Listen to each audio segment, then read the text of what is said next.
Welcome to the Imaginaries. Welcome to the Imaginaries. This is a podcast about imaginary things in film, television, books, and more. My name is Kendra. Hello, Kendra. You were meant to introduce yourself. Oh my gosh. We're very natural today. This is Tony on the other end of the line, everybody. I don't think that's true, but... You don't think you're Tony? No.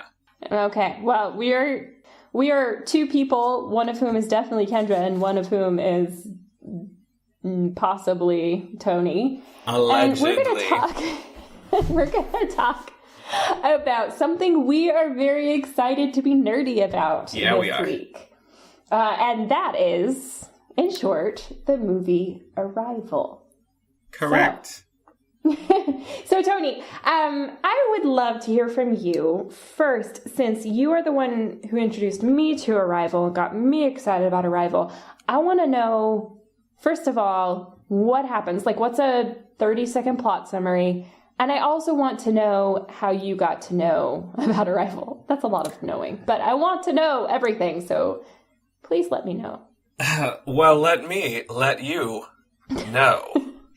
So, Arrival in a nutshell is a movie about first contact. The person who we're primarily concerned with is played by Amy Adams. She is playing a linguist named Louise. And she is also mostly interacting... This is a terrible summary. And then they did this. And then they did that. Then. I sort of want you to keep this part in just because I'm like, dumb. Well, I will. Or maybe don't do that. All right. So Arrival is a movie about first contact. We are primarily involved with a linguist named Louise and a physicist whose name I forget. Played entirely forgettably, according to script, I believe.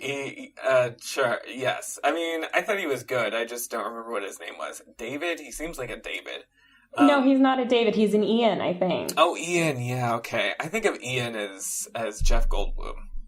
Oh, that's a pretty good Ian. All Ians are always Jeff Goldblum because of Jurassic Park. Okay, so we've got a linguist and a physicist. What else? Yes. So what happens is you have these giant shells, is what they call them in the movie, alien ships maybe, that appear in about a dozen places around the world, don't say what they want, don't really do anything, they're just there. And so a lot of folks are dispatched around the world. We get to know this particular team going to the shell in Montana, and we see them trying to puzzle out how to communicate with the aliens, figure out what the aliens want. And then eventually we sort of get a sense of that. It's also held up against the story of Louise herself. So having a daughter, and that daughter growing up and then dying prematurely of a unknown disease. It sticks pretty close to the short story it's based on, Story of Your Life by Ted Chiang. The big difference, and we'll get into some of the differences when we talk, I'm sure, but the big difference is that the short story is braided. So we go between the alien encounter and then Louise with her daughter. And in the movie, we tend to see the daughter all up front, then just into the alien encounter, with some of it spliced in. But mostly it's in the moment with the alien, with Louise and Ian and the aliens. Okay, that is a fantastic 2-minute, 30-second plot summary. And actually, I'm really glad that you brought the short story up, because I would like to start with talking about this work as a transformation, as an adaptation, a little bit before we dive into talking about what actually happens in the film proper. Because when I first heard about this movie, I was down in Tucson actually with you and Professor Christopher Coquinos of the University of Arizona, and we were talking about things that we were excited about in the future, and pretty much everyone sat silent for about, I don't know, an uncomfortable pause ensued, let's just say that. An hour or two, I'm pretty sure. Just an hour or two of blank noise, like in Contact. And then that was followed by, oh yeah, there is this one thing we're excited about, and it's the movie Arrival, the adaptation of the Ted Chiang short story. And I was like, what is this? I've never heard of this. So I promptly went and found the short story. And as you say, it is braided between mother and daughters. And it's first person point of view from Louise's perspective in both braids. And I think that that's where I want to start. I want to talk about perspective, because that is the one thing that was perfectly adapted from short story to movie. Mm-hmm. I think, and this is in conversation actually with Alyssa, who is our sort of on and off again correspondent here on the podcast. She mentioned that the film sticks so closely by Louise. You never break away from her perspective in the film. And she hasn't read the short story, but as we were talking, I realized that this holds true to the short story.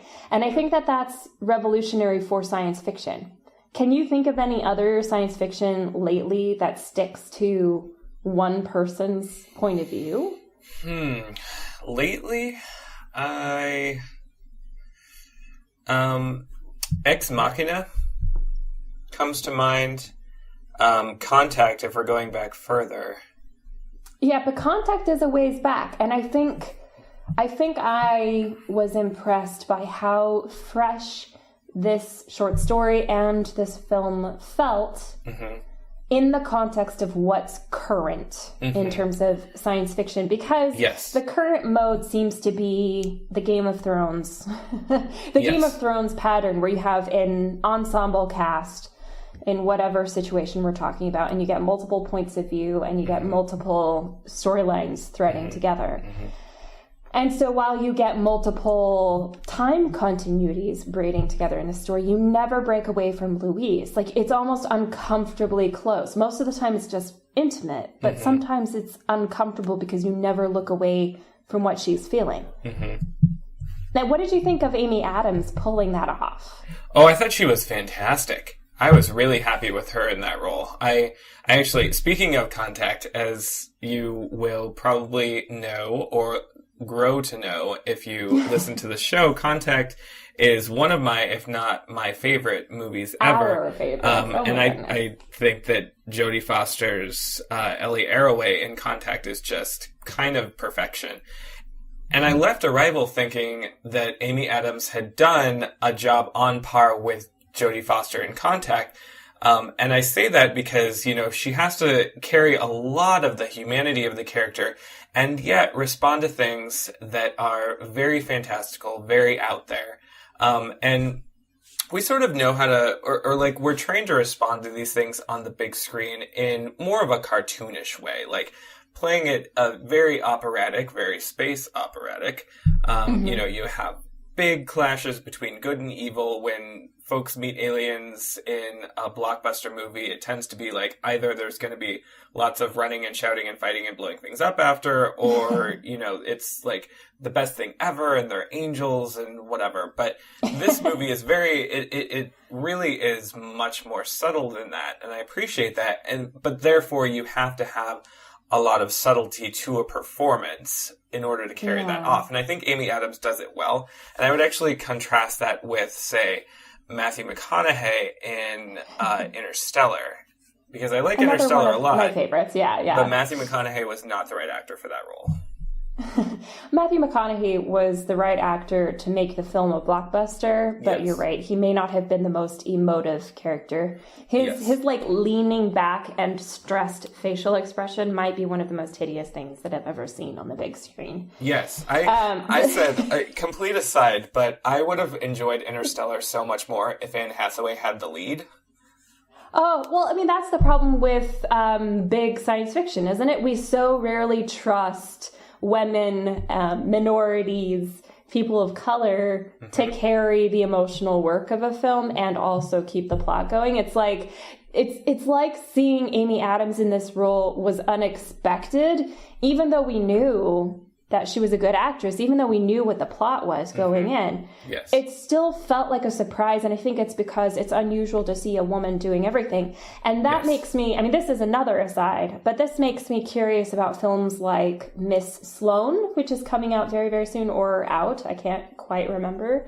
But that's essentially a CIA or FBI operative played by Jessica Chastain as the lead role, playing the hardened figure in a leading position and also playing someone who has to carry emotional weight. So I think that there's starting to be room for this kind of a role, but it's still new. And I think it was just beautifully executed on the part of the director and the crew and the cast merging together very, very beautifully. And when I mentioned Jeremy Renner's acting being forgettable, it's not that he was forgettable due to some flaw, but the film is structured in such a way and his role is acted in such a way to really foreground the work that happens between them, like the actual, like, on his side the physics and on her side the linguistics. Like you see far more of them actually working in a laboratory or workshop environment than you do them developing any sort of like intense emotional connection. Yes. And I think that's true. an interesting move. So like, he's clearly not trying to be the emotional anchor of the film. I think that was a good move because I was far more touched by the flash forward back circular scenes with the daughter because it was structured in this specific way. I don't know. What did you think of how it was made circular? I really enjoyed that. However, but no, let me answer that before I go on to another thing that you said. So that circularity makes, obviously I have to compare the movie to the short story because we want to, and I imagine it's impossible to do otherwise. Once you've read and watched the film, it's impossible to not. Right. So I'm sure we'll talk more about the movie's success as an adaptation in a moment, but I want to say that doing what they did, changing the structure so that it wasn't a braid, and there wasn't equal time given, or more or less equal time given to the two parts, like in the short story, was a really smart decision. They made it work in the movie by sort of changing up the nature of the flashbacks. And we're just going to spoil everything because we'll assume that you've seen it at this point.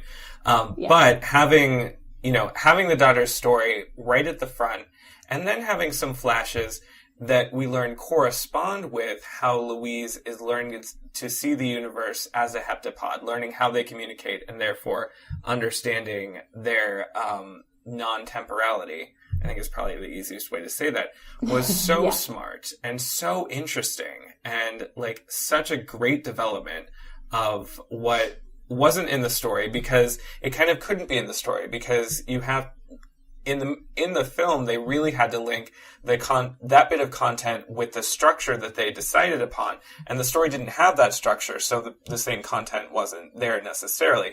But at the same time, it was sort of a core idea in the movie that made sense given the short story, even though the same exact thing was not there. Well, and I think it shows some cleverness in like weaseling out what the actual heart of the short story is, which isn't necessarily as straightforward as the relationship between this mother and her daughter.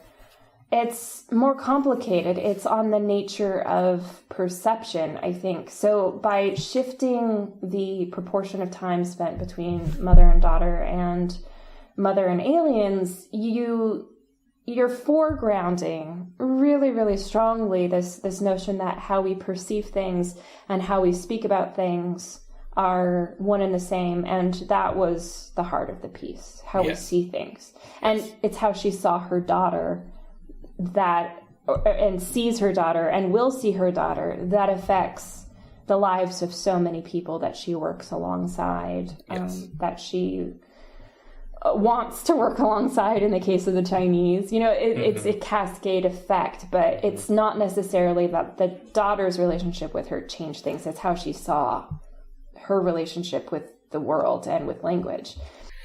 So the thing that I wanted to say that you touched briefly that I want to go back to is the nature of the relationship between Louise and Ian, and how we see them as competent professionals for a lot of the movie, and how it's sort of a combination of Louise's future sight and the nature of their relationship, that they're so involved with each other professionally and getting to know the aliens, that they just sort of like fall into a relationship.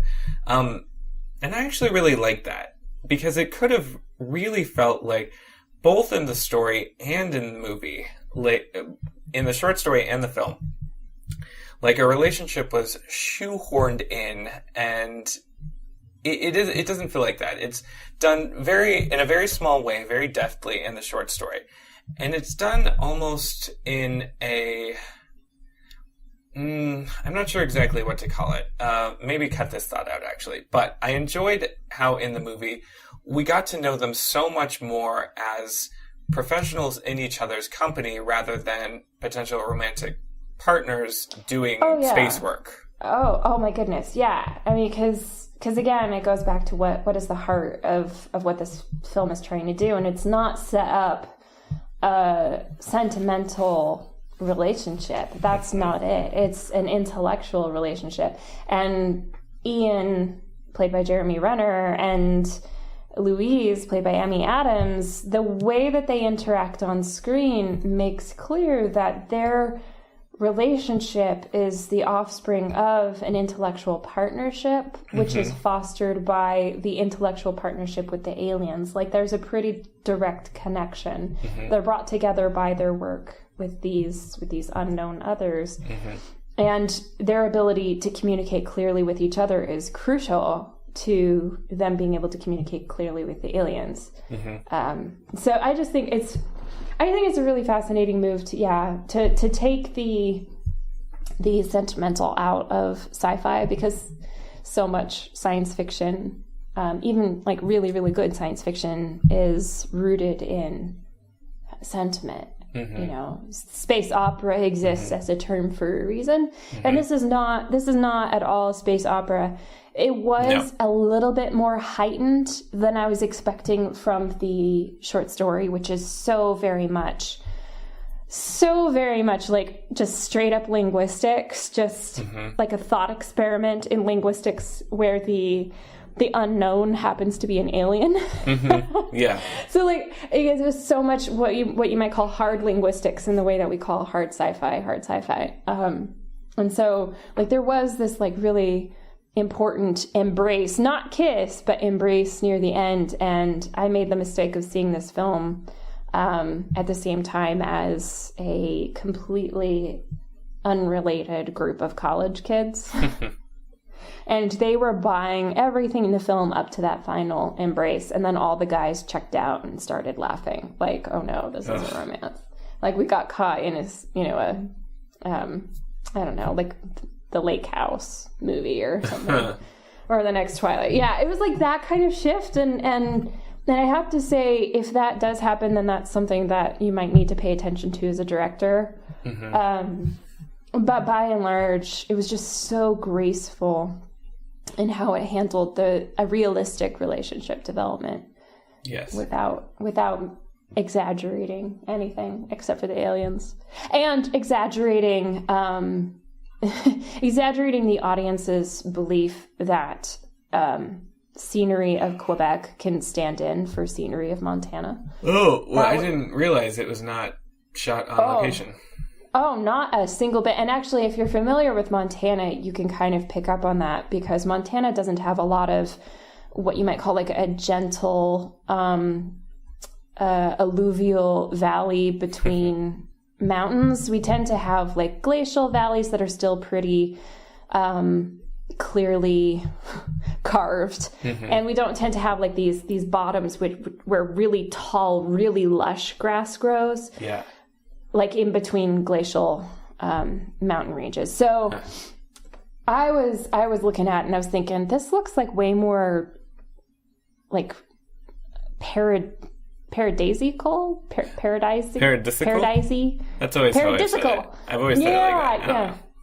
It looked way more paradisical than the average Montana. Montana is mostly arid and like on the verge of desert. So it was interesting. So like there was a little bit of fair warning to everyone. There was a little bit of a incongruity that I was holding in my mind the whole time because I wasn't quite buying the Montana side of things, and it does perform an important function that you believe that the setting is what it is portrayed to be, so that it can become background. Like they were trying to use Montana as a stand-in and a metaphor for a really far away place, yes, where not a lot of people live, and it's convenient to just like blockade highways, which you would not be able to do in Montana. Like we only have like 4 highways, so if you block a road that is nicely paved, you're going to interfere with a lot. People are going to be upset. Yeah, like all 5 of the Montanans within like 100 square miles are going to be pissed. Okay, so you're thinking of Wyoming. Montana has twice the population of Wyoming. At least 10 of those Montanans. There you go. But apart from that, like, let's just like wave that all aside, because that's not what we're interested in for the most part. So let's segue away from that though, because I don't think in the end that's going to be a problem for most people who go to see Arrival. Totally. I know you had some like content items that you thought were interesting about the film and wanted to talk about. Yeah, here's the one thing that has continued to stick with me more than any other. And I think in part because, well, I'll tell you what it is, and then I'll tell you what I think. So I noticed, and not beginning with the contact scenes, beginning before we even get there, I think even in the very beginning when she is with her daughter, but we see a lot of the back of Louise's head. And I don't mean sort of like her profile or, from her point of view or anything like that. We just see a lot of the back of her head. We follow her through hallways. We're behind her while she's thinking. We're behind her while she's looking at something. And it's such an interesting choice because it happens so often. And I wanted to throw that out there. And I have some thoughts, but did you notice it, and what were your thoughts?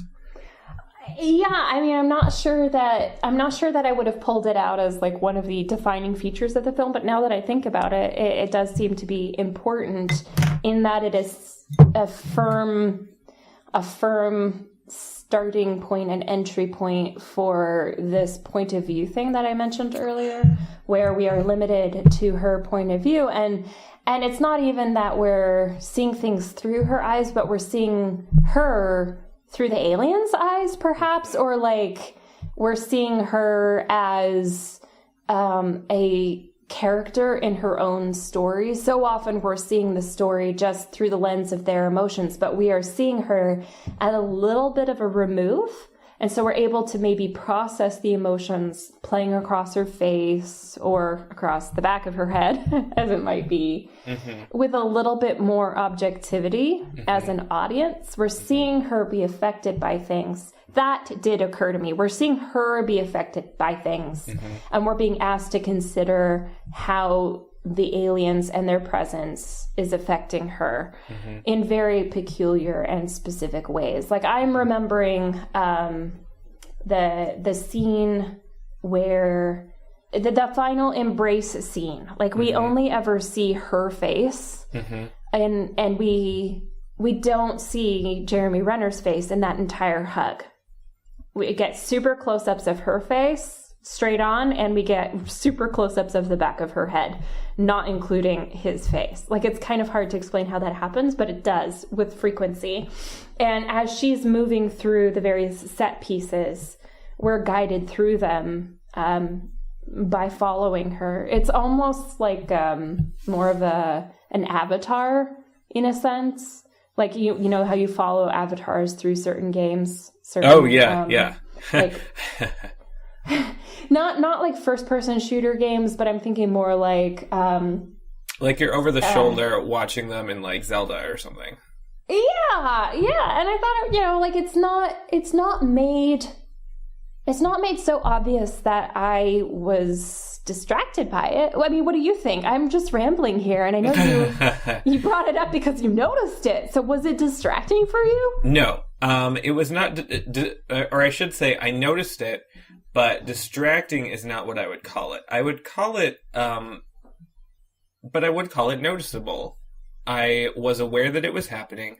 I was aware that it was happening intentionally, and that it was different from what I had seen before. And so that's when I really started to think, when is this happening? Why is it happening? I didn't think of any reversals. So I actually really appreciate that you brought in that final embrace when we see her face, because I remember many, many times in the movie when we do see her face, but I'd have to watch it again to really contrast when we see the back of her head versus her face. But what I did think about it is that it was fairly alienating. Like, a lot of the times when we're connecting with someone on screen, or at least when I'm connecting with someone on screen, it's really based in the face. Mm-hmm. And especially for a really personal story like this, those moments where I could see her and could see how she was reacting, how she was emoting, were really important. So the fact that I was completely cut off during some of these moments where I could only see the back of her head, which were important moments, was very alienating. And I like that you use that word. Yes. And not ironically, because I think this film was a very unironic examination of alienation. Yes. And intimacy as not binary opposites, but things that can coexist, if uncomfortably, in the same person and in the same storyline. Yes. Yeah, and like I probably didn't notice the back of the head thing because I was preoccupied with how much emphasis was being placed on eyes. Like, there were multiple shots where Amy Adams' sheer exhaustion at being overworked was made evident. Yes. And when you think about the fact that they were operating on an 18-hour cycle. Yes. And not 24 hours, like that would mess a person up when you have a couple of months of that. So you see her grow progressively more threadbare over the course of the film, and you see it in lingering shots of her expression changing, like either a person leaves the room or a person enters her space, and her reaction to that is always to somehow process how tired she is, either to try and shake it off or it resumes again after someone leaves. Like, I think of that a lot when the commander, he's a commander, right? Or a corporal. He's a corporal. Yes. When the corporal comes in and out, often you'll see Amy Adams like shift to, I'm okay, I'm competent, I can do my job, and then like kind of relax when he leaves the scene. And they let the camera linger on her long enough to kind of document that, which I think is good. Yes, her acting is very subtle, and I say this as someone who is not an actor, so I don't know how to critique acting exactly, but it's one of those things where I just sort of, as someone who has seen movies and TV shows, like, you sort of know when actors are operating on a different level. And Amy Adams' acting in this film, when I said it reminded me of Jodie Foster in Contact, what I meant was it had that same subtlety. It was different from a lot of the science fiction movies you see that are acted in, even if they're not space operatic, they're still going for an audience that can engage with the explosions, or that can engage with, if not the characters, then the ideas or the sweeping plot or something. But Amy Adams' acting was very specific to a movie that is engaged with character on the primary level. And with, I think with respecting its audience, I think that there's something to be said for the fact that his name is Denis, I think, the director, Denis something. Yes. He's actually going to be the director for the Blade Runner sequel, which gives me hope for the world, because I initially had no clue what his acting or directing chops would be.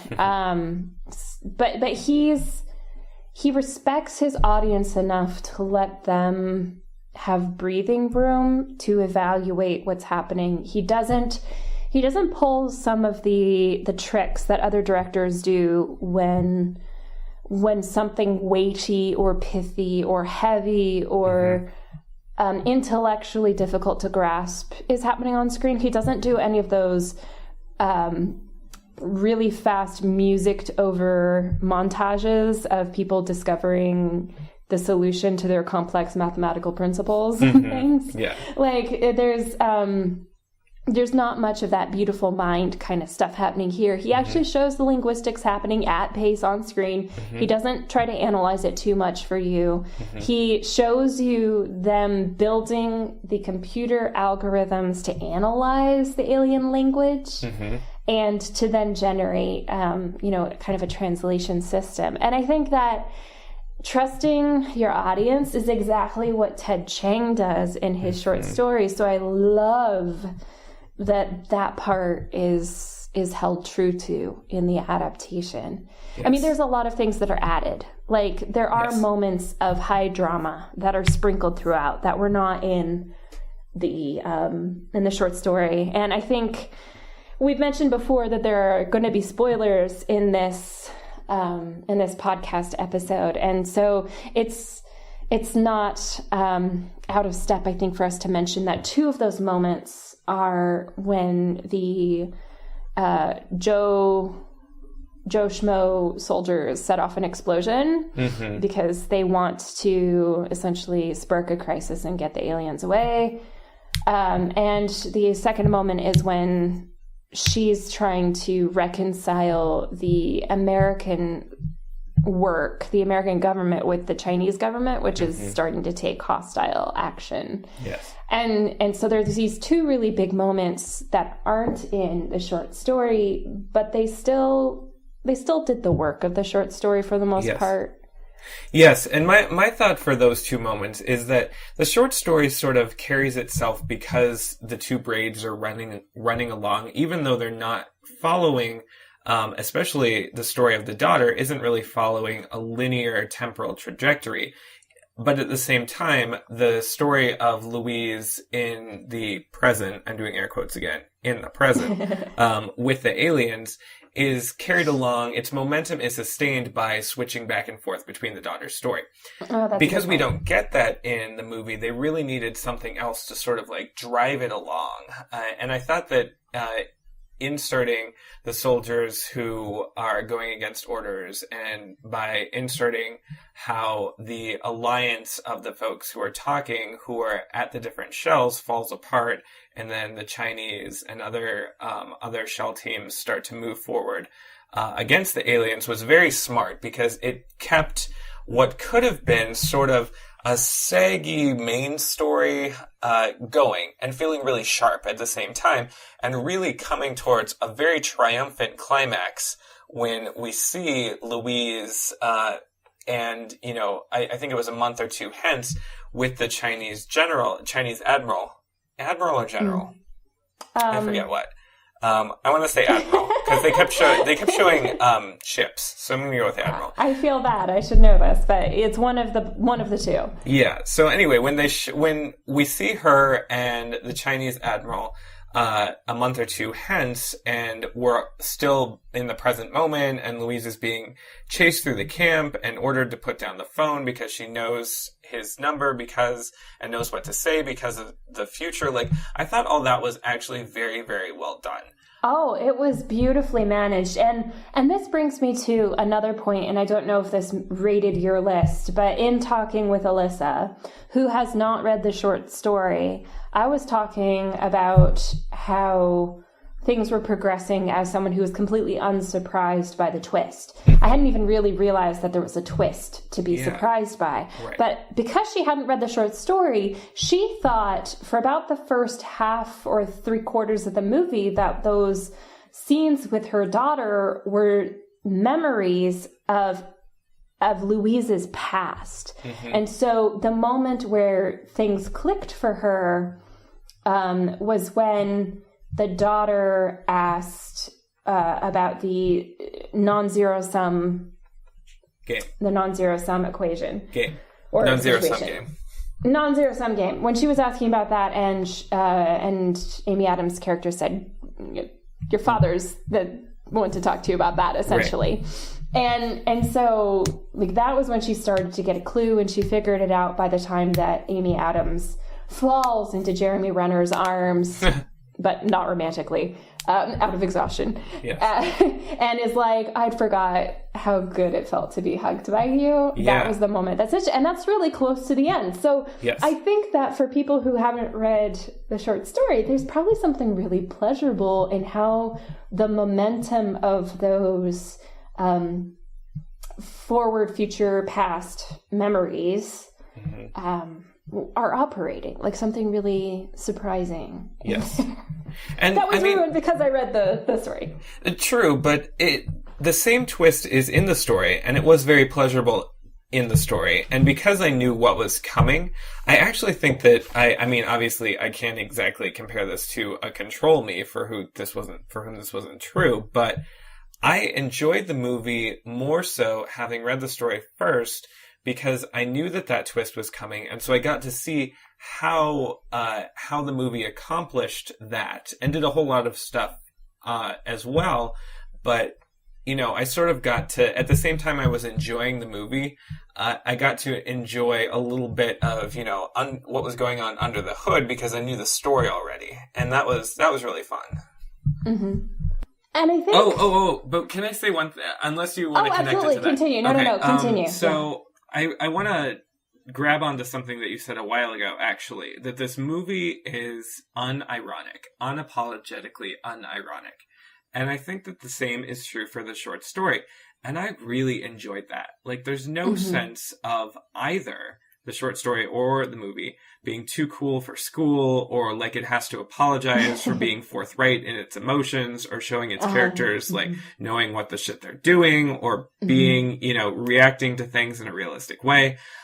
Just the realism of what was going on there. And the involvement, their investment in what was happening was so refreshing. So refreshing. It was the perfect tonic, in my opinion, for the shit show that has been science fiction movies in the latter half of 2016. Mm-hmm. I mean, I know we had some good science fiction movies earlier on, but for the most part, like, the second half of 2016 has been dominated by Suicide Squad, Batman versus Superman, Doctor Strange, which is getting really mixed reviews. It's kind of like we've gotten to the point where, first of all, the superhero genre has subsumed the science fiction genre until the two are symbiotic or parasitically involved with each other, and then you have really refreshing breakouts from this, like Ex Machina and like Arrival, which I was not expecting until like a month ago. But like these are not the films that are driving the current sci-fi market, but I think there might be a future for the sci-fi market in the big screen because of films like this. Because what's the current running theory that the superhero genre is going to destroy the box office in 2018, like it's going to implode somehow? Oh, I have not heard this, but... Have you read this? Okay, so there's a bunch of articles out there online, and I'm thinking of one particular one that I can't provide a link to verbally, but we can do that on the blog. There's a lot of people out there thinking that all of the MCU buildup, all of the Justice League buildup, you have individual films, you have group films, for lack of a better word, in the superhero genre. And then you have like these huge ones where you combine everything, like Spider-Man and the Avengers and a bunch of other things. And like it's creating this market that's predicated on sequels getting bigger and badder than each getting bigger and badder than the last. And in 2018, you have the culmination of all of this, but it's a culmination that requires everything to be operating on the same like energy level and interest level as it was whenever it began. And the simple fact of the matter is that people aren't as excited about MCU films as they used to be. And they are a little bit more skeptical. They're starting to talk a little bit more about like the literary qualities of MCU films and things. And a lot of people are just simply refusing to go see them all because there's so many and it's expensive to go see the movies, especially in today's day and age. So a lot of these people are economists or pseudo-economists, and they're basically saying that it's unsupportable and a lot of conflating factors will lead to the destruction of the box office mid-2018 when all of this reaches its final climax. So, check out these articles. I think it's interesting to think about and possibly even a hopeful outcome, because then we might see a return to standalone films, to original scripts and not, adaptations too, but like standalone films that aren't part of a sequence that builds on itself and requires you to watch 3 or 4 other movies before you see it. And maybe even low budget stuff. Like, wouldn't that be great? Seeing more low budget stuff. Ex Machina was great, and it wasn't a huge film. Yeah, that's true. I was thinking about, what if Arrival is a smashing success? Like, what sorts of lessons or easy things to steal might we see in future movies? But then I've just been looking up the box office, and it looks like Arrival's production budget was about $47 million. As of today, November 16th, when we're recording this podcast, when Arrival's been out for 6 days, it looks like its box office total is just over $30 million. So I actually don't know that much about the box office. I don't know if that's good for like the first week that it's out. It hasn't made back its budget yet. I don't know what a movie like this was expected to do, or like, what would be considered a success in that more folks would want to copy what it did well, or would or wouldn't. Well, okay, so my math might be faulty here, but it made back essentially almost 3/4 of its original box office. And this point, proportionally good, especially because traditionally with American science fiction films of a certain caliber, you make most of your buck overseas in international, and that doesn't really get going for a month or so after the initial release in the US. So like, I wouldn't worry about them not making back their budget. The real problem is that it's so tied up with sequels, in that the box office make is usually used to determine whether there's going to be a sequel or not. And I think the director and the actors are smart enough not to buy in to making this more than one film. It needs to be one film only. Yes. But that doesn't mean the studio is going to see it the same way. And I don't know who ended up purchasing the rights to show it. Like, I don't know if it's Paramount or, you know. Well, I guess I wasn't thinking so much of sequels, although I agree with you entirely. I do not want a sequel to this movie, because it's a great standalone movie. But I was thinking about, to think more about comic book movies. When Guardians of the Galaxy came out, and that was such a success, then everyone decided, well, and not everyone, obviously, I'm overgeneralizing here, but there was a push towards making things, a little more tongue-in-cheek, taking, like, the turn towards grimdark turned a little bit more towards, the campy comic bookness of comic book movies. Which went way to the extreme. Which went way to the extreme and sort of completely missed what made Guardians of the Galaxy stand out and be fun. And we can talk about that another time. I don't want to get too much into it, but I guess what I'm getting at here is I'm afraid of, because I liked Arrival so much, and we could talk for hours upon hours about what worked. Hours and hours, yeah. But I'm afraid that we would, if it's a great success, we could be followed by a string of subpar science fiction movies that sort of take stabs at what worked in Arrival, but don't really capture what's going on, instead of presenting us with new and exciting visions of what science fiction can do, which is exactly what Arrival did. That's the lesson I would prefer that future filmmakers and screenwriters and producers and whatnot take from Arrival, not to copy it, but to realize that what folks like us are actually really thirsty for are some new ideas. And, whether that comes from an adaptation of a short story or a novel or, a completely new idea that isn't adapted in any way, we want to see new things. We, and I mean I here, are tired of comic book movies, and I'm tired of big explosions, and I'm tired of movies that don't think. I want more of this.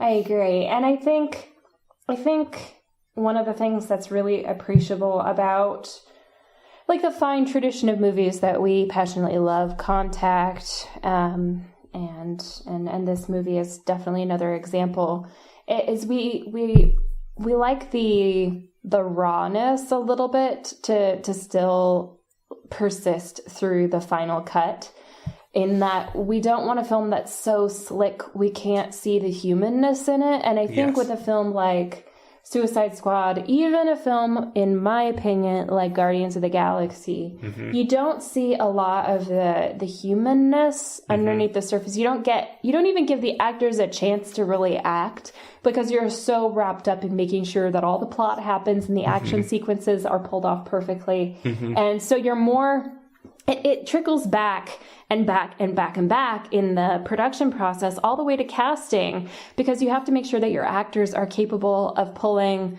stunts, or at least looking like they can pull the slick stunts that their stuntsmen end up doing for them. Yes.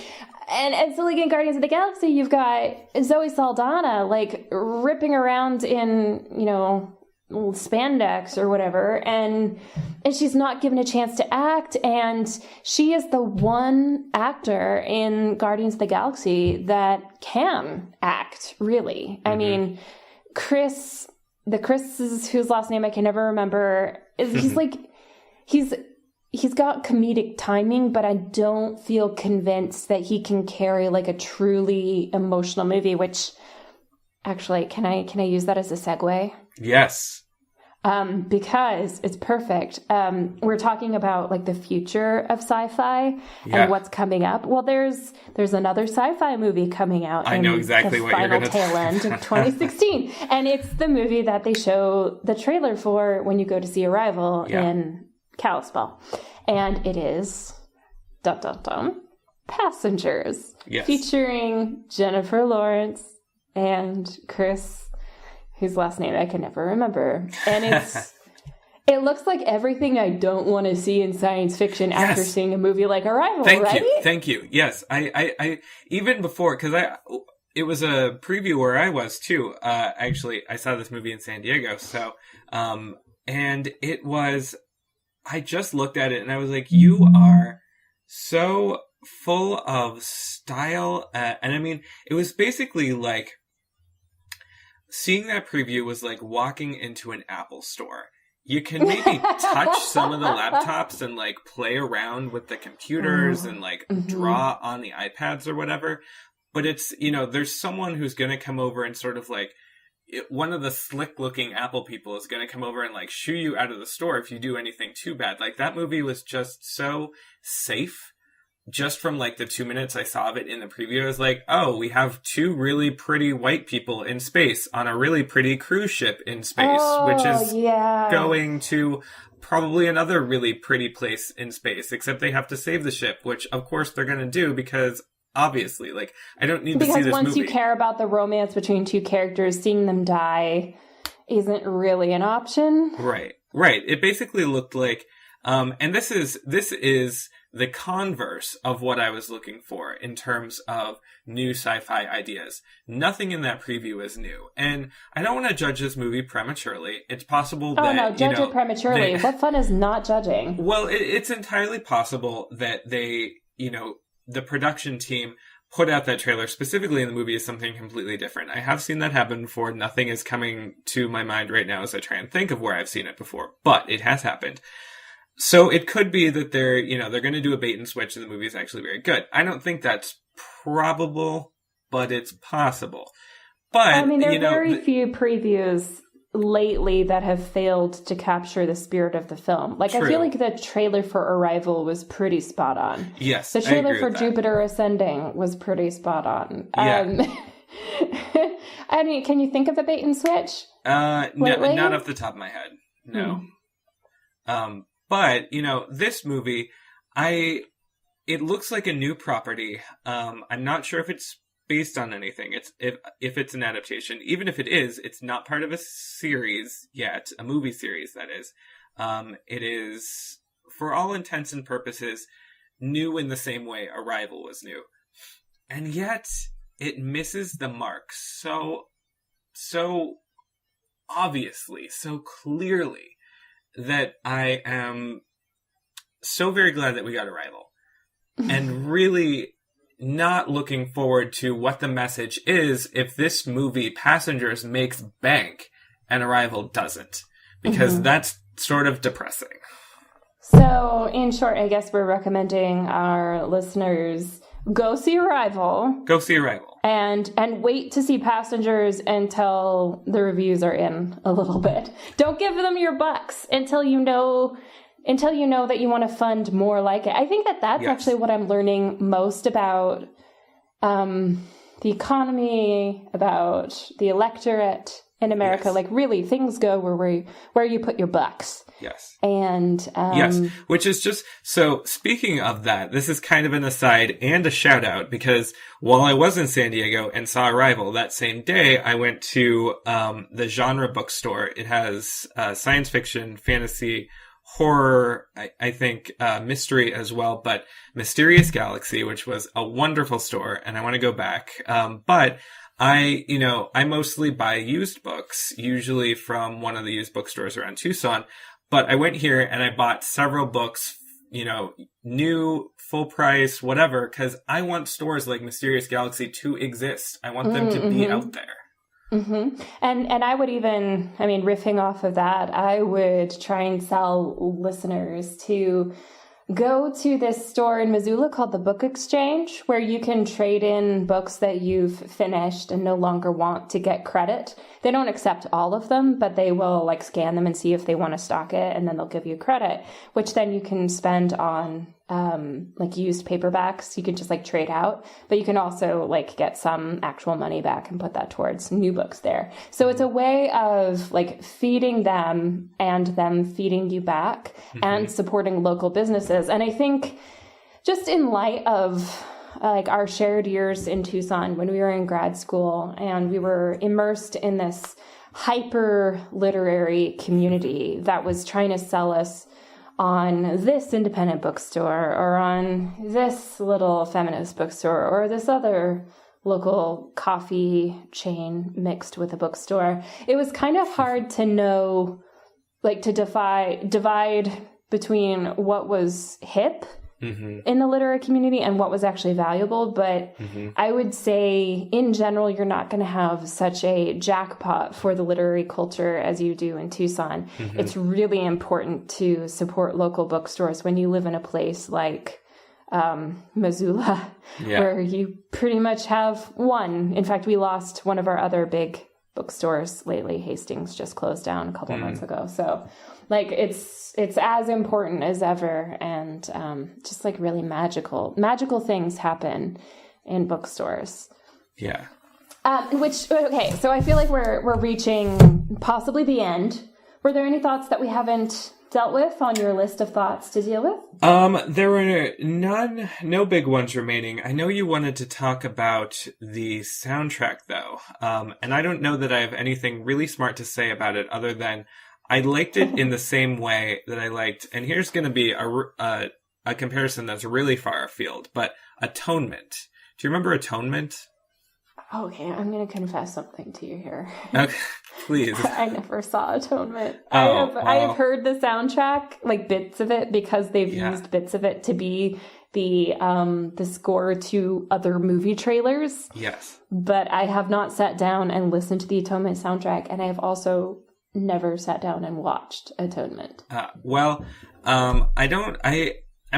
like it. I don't think it's a movie for everyone. It's not science fiction. it is kind of science fiction in the fact that it's kind of alternate history, except not really, because it's just a story within a story. Anyway, not important.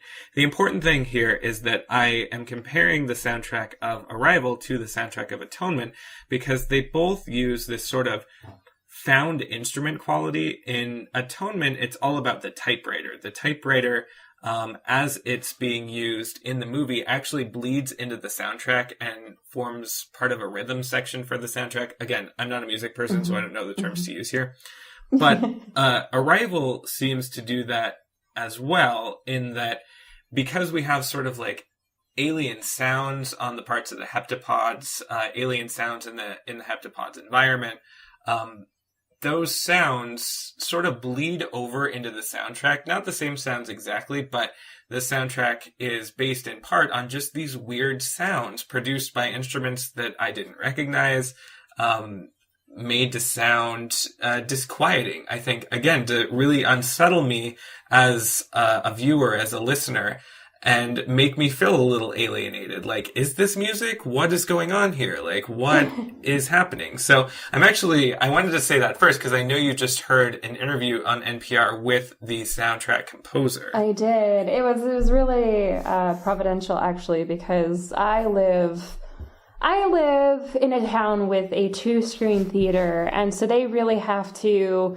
like play the fiddle really close to the mark when it comes to picking which movies they want to host in town. And so they don't always get the big ones even, and Arrival was one of what I would call the big ones that they weren't able to get. So I had to drive.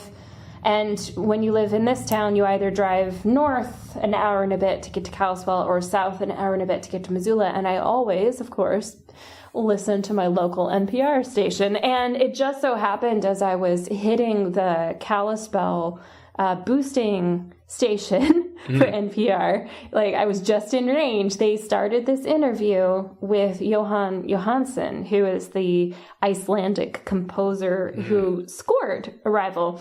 And even though he scored other things, and in fact has been nominated for Academy Awards for 2 different scores before this, The Theory of Everything and Sicario, I don't know if I'm pronouncing that right, but both of those were nominated. And I don't think he won anything. He won a Golden Globe for The Theory of Everything, but he hasn't won an Oscar. But he's got a new tradition of being a good composer to go to.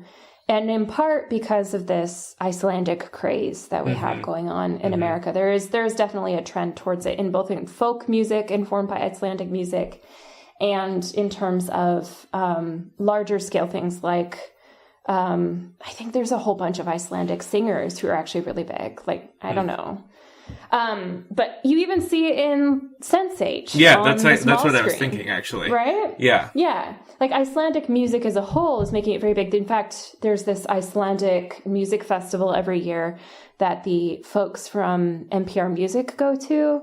And I always discover some of my favorite music of the year in their replay of their favorite bits from that Icelandic festival. So there's something to be said for the fact that like it's just good music.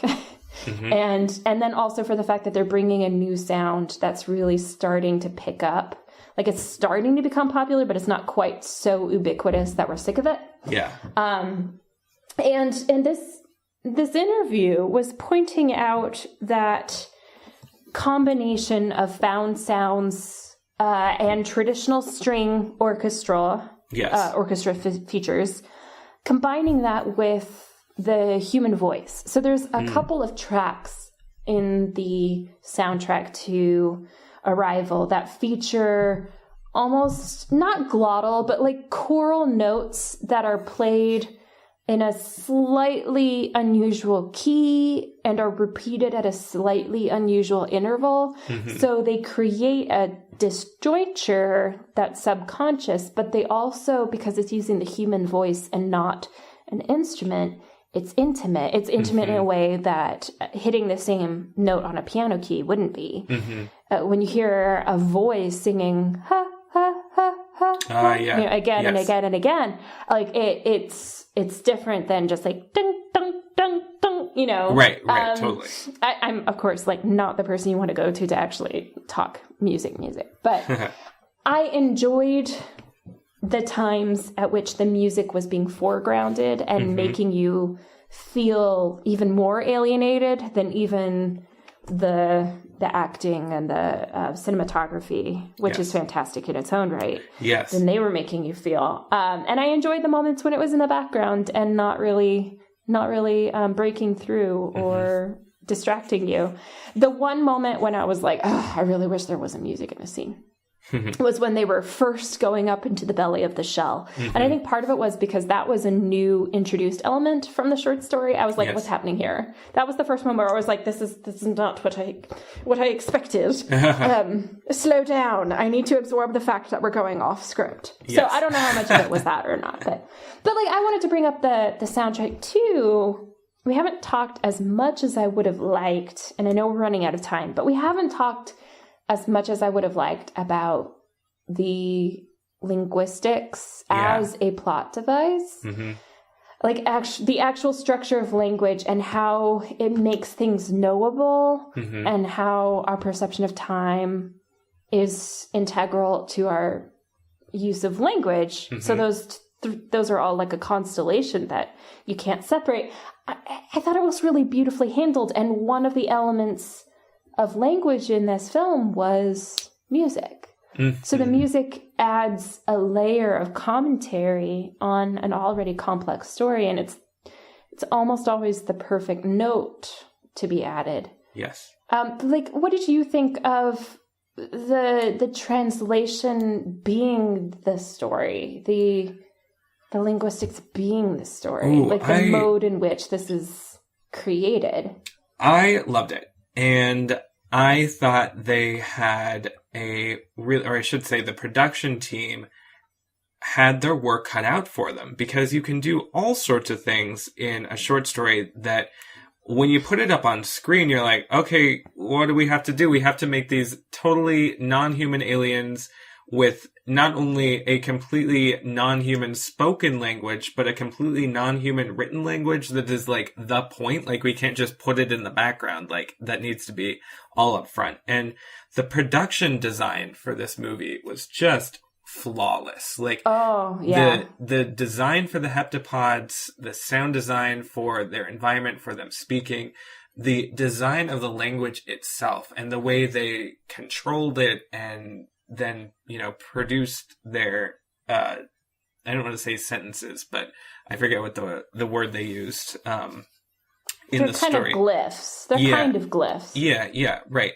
I just thought all of that was so well done and exceeded any expectations I had. Like, my expectations going in were, this is going to be so difficult they can't possibly do this. And when I saw it, I was just astounded. It was done so well. So in short, this is a really good movie, and there's so much to unpack. Like, we could literally be here all day, but we're running out of time for today's podcast. So final thoughts about Arrival or about the future or the past future? Final thoughts. I would say if you have not yet seen this movie, go see it. If you have seen it, see it again. I will definitely be seeing it again because in this theaters? was.